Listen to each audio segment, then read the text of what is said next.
Right, boys, we're going to move on. You're talking about celebrations, right? And one manager who's famous for a celebration, was he not knee slide down the pitch with Jose Mourinho? You were at a game? Yeah, the Porto game at Old Trafford. Porto game, wasn't it? Yeah.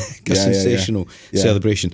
It'll be interesting to see how he would celebrate a Benfica goal against Chelsea next week, because I'd imagine that would be quite an outpouring of emotion for him, Ian. But a massive moment of football. You can't argue a blockbuster character even now, but you must have, Ian, crossed swords at some point with Mourinho. You know what, mate? It's amazing when you think, I don't consider myself that old, right? Say what you want, but I just don't consider myself that old. But when Despite your jumper today, exactly my coat, my comfortable sweater. But when you consider that I have essentially been around for all of Mourinho's managerial career, I remember going to Porto, 2000 whatever, when United are playing them in the European Cup, Champions League, and they've got this bright young manager at Porto. And all I remember from the first leg is that Fergie got the hump with the Porto players diving, and there wasn't a handshake afterwards. But then subsequently, Mourinho was very humble about that and said, I saw him in the tunnel, it's okay, it's Mr. Ferguson, Mr. Ferguson, Mr. Ferguson.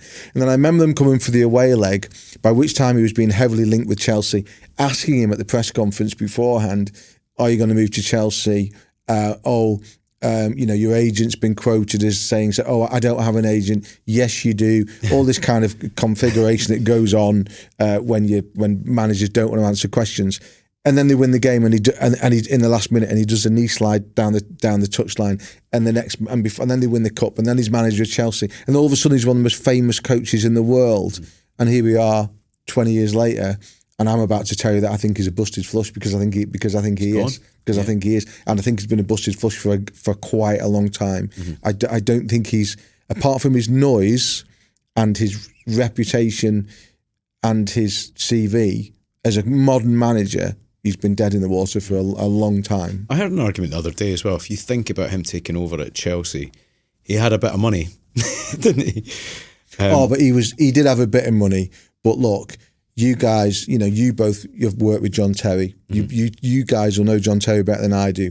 But I've listened to John Terry and I've listened to Frank Lampard. They talk about Jose Mourinho. John Terry still calls him boss. They talk about that first Mourinho spell at Chelsea like they'd speak about their own fathers. The influence, he had that magic. He absolutely had that magic. Called himself the special one.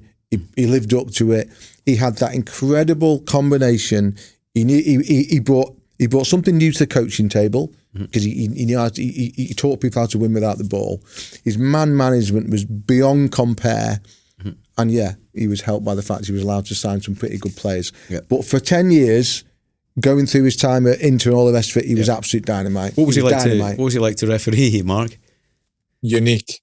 I think if you go through his times when he first came into the Premier League, I remember his first comments about me. I refereed one of his first games, and he was always on the charm. He was always saying how good referees were. He was always trying to not manipulate you, but he was always trying to get that edge. And it was always about winning. And I felt, even when I remember going to Real Madrid the first time and he was suspended. I think he got suspended for some altercation with Barcelona. I think it was in a European game. And he was banned, one match ban. And he'd sent us a message to me hotel wishing us all the best. It was always the charm. It was always something behind it. Even when you spoke to him, he was always trying to charm you in such a way. But when he wasn't so successful, and I've followed his even career, and just recently in Turkey, he's changed so much. He's got so bitter. He was fighting with referees all the time because he didn't seem to have that charm anymore.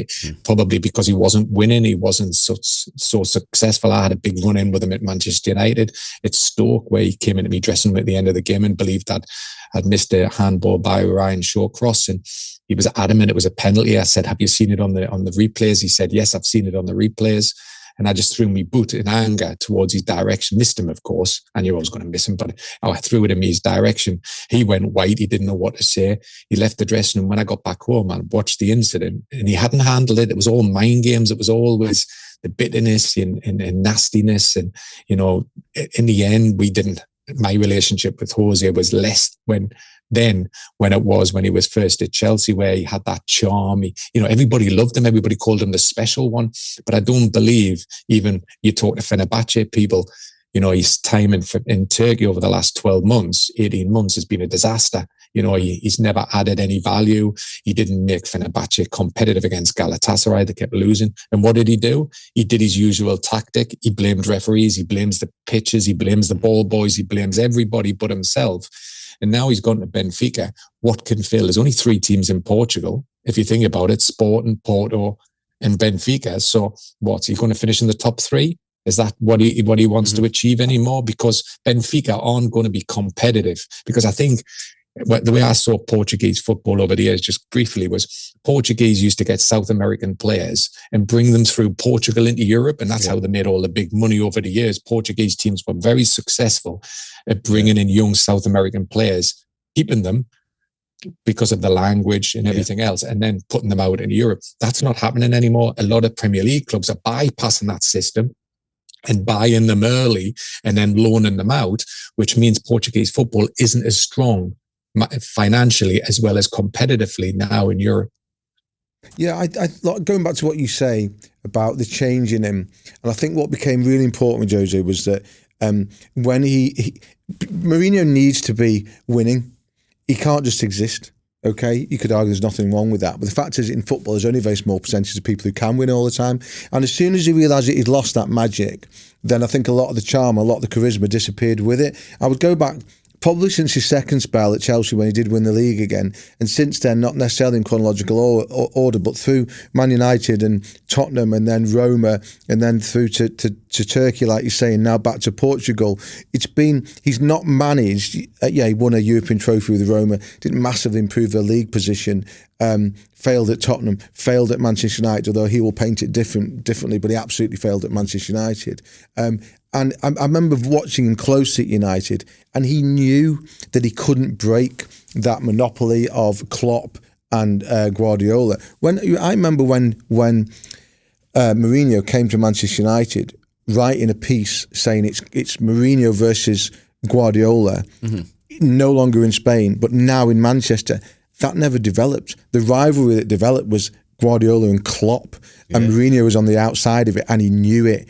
And he couldn't cope with it. People at Manchester United, senior people at Manchester United, have told me, and will tell you now, he was absolutely toxic at Old Trafford. Fergie, who was always his great admirer and his friend, couldn't wait to get him out of the building. He was toxic at United. Well, there's some good examples because he of that couldn't as well. win. He knew he couldn't win. He also did some stuff culturally at United. I think this left a mark, a long mark. Because he fell out with Pogba, didn't he? Yes. But he took the first team away from the youth team, separated them, put them in porter cabins and stuff like that.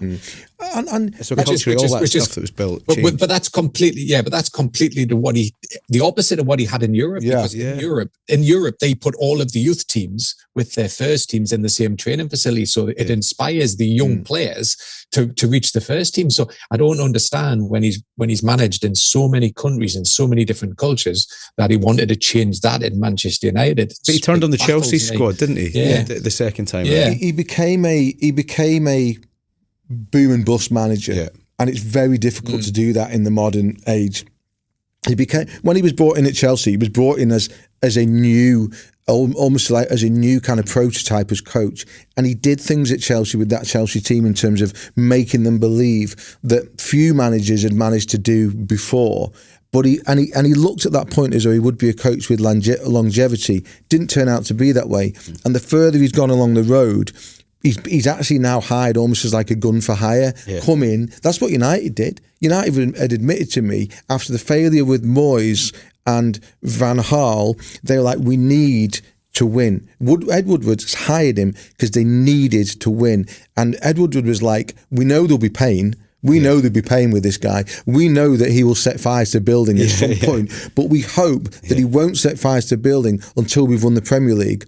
But they got the flames. They didn't get the trophy, and that's what he is now. He's one of those. Putting my fist into my palm.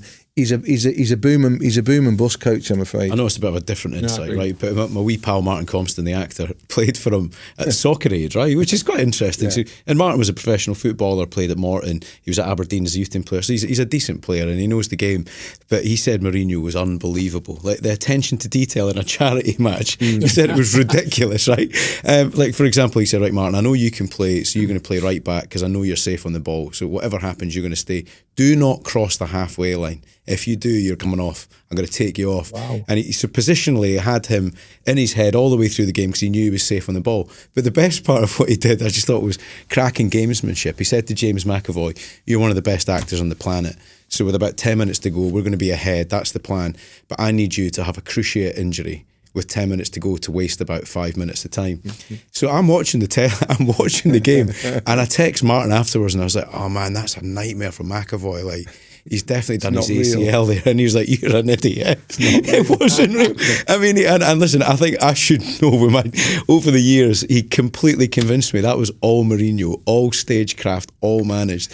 And he made the point, all the stories in the bus were about little incidents like that and things that he'd done off the pitch that had sort of manipulated events. I think there's something about fixtures that he'd somehow forced to change that would have affected the opposition when he was manager of Chelsea. Don't get me wrong, mate. He was a genius. Mourinho's Chelsea forced Ferguson's United to change the way they played. Ferguson admitted that. Chelsea always used to come out of the trap at the start of the season, bang, bang, bang, win, win, win, win. Yeah. Fergie changed his whole pre-season to try and make sure that his team were at the same level.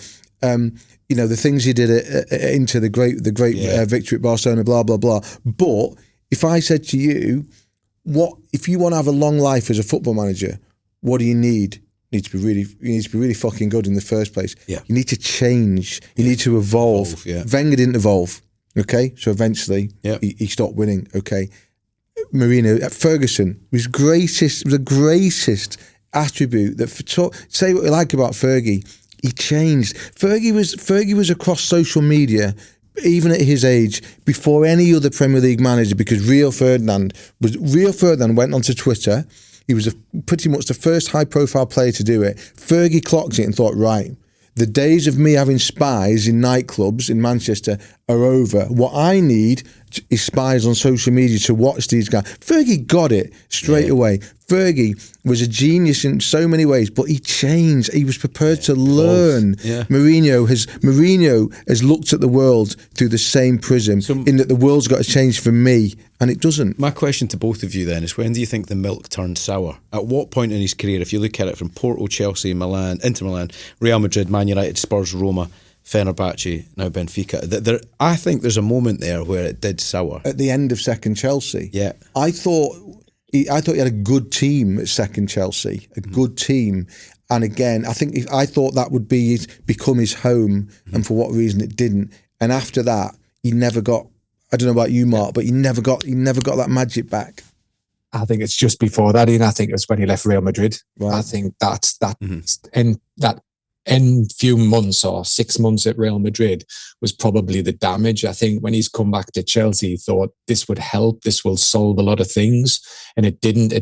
For me, it had the negative effect, because how can you replicate his first time at Chelsea? There was a lot of aging players, a lot of dressing room there was a lot of fighting in the dressing room, which he had to try and solve again. And I just felt it was a difficult time for it to go in and try and resolve it and make them successful again, because Chelsea always take a little bit of time from a new manager coming in to go bang, they win the league.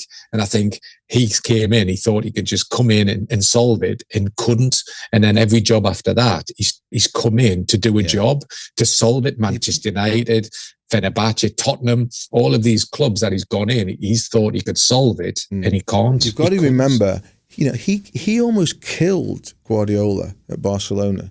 Okay, the intensity of Mourinho's psychological assault, 'cause that's what it was. Psychological assault on Guardiola's Barcelona was such. Guardiola essentially had to take a year off. He poked the assistant in the eyes, you remember that? Yeah, Guardiola disappeared to New York for a year to get over it. And I'm only exaggerating a tiny bit. You look back at some of the things that Guardiola had said at that time, said subsequently, Mourinho won that war. He won that psychological war. It was him who said, the battle always starts in the press conference room. And it did. And that was how powerful he was. Yeah. But over time, those tricks, you can only really pull those stunts off if you're at the top clubs. That's interesting as well. Again, to give you some insight from the other side of the paper that Ian was writing for, we had some interesting run-ins. Like there was one, and it goes back to that thing about being above the law that Mark was kind of acknowledging there. But he brought his dogs into the country without quarantine. Yeah. Right. Thinking he could. Yeah. So he was arrested. He got a knock at the door where he was going to get lifted, and the dogs have to be taken away and put in quarantine. And he was involved in the concealing of the dogs to kind of protect himself and also keep them in the country.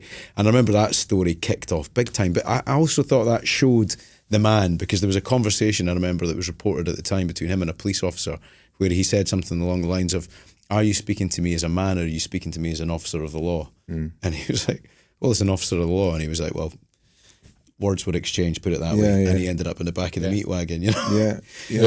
But that is, you got managed that as well, Mark. Yeah, but look at, he's always been above the law. He's tried to be above the law. Look at that time when he had a stadium ban and he comes in the kit, hidden underneath all of the kit in the wheelie bin. He's hid himself so he could do his pre-match talk. He always felt, especially late on, he was above the law. He thought he was still a special one. Unfortunately, you only special if you, like Ian said, you win football matches, and in the end, he wasn't winning matches, was he? So, and I think as things evolved on the field as well, in terms of the way that football is played, I don't think he massively moved with that either. But I thought that was amazing what you said earlier, Mark, about you said he sent a message to your hotel before the big game saying it was only because I was because he'd left England. He'd left England, and I think he won. He won the league with Howard Webb being the referee in the Champions League finals. He always felt English referees were fair, and B, straight. It means he in his head, he thought English referees were always best when he was refereeing his team, especially when we're abroad. And when I was announced to referee Real Madrid, I think it was my very first time at the Bernabeu, to be fair. It was against, I think it was Ajax. And there was a message put in through the UEFA delegate who had met him in the morning at the team meeting. And there was a message saying, "Good luck for the game. English referees are the best, blah, blah, blah." I mean, that is kind of... that's quite extraordinary, really. There's a name you're familiar with, Mark. Is it Volker Roth? He was the head of the UEFA referees, wasn't he? German. He was head of Germany. He describes Mourinho as the enemy of football. Strong words. Eh? I wouldn't agree with that, because Mourinho's brought such a lot to our game, and we shouldn't forget that. We'll never forget him. But that's an extraordinarily naked thing to do, to approach a match referee in such a blatantly obsequious way before a game. Amazing, really.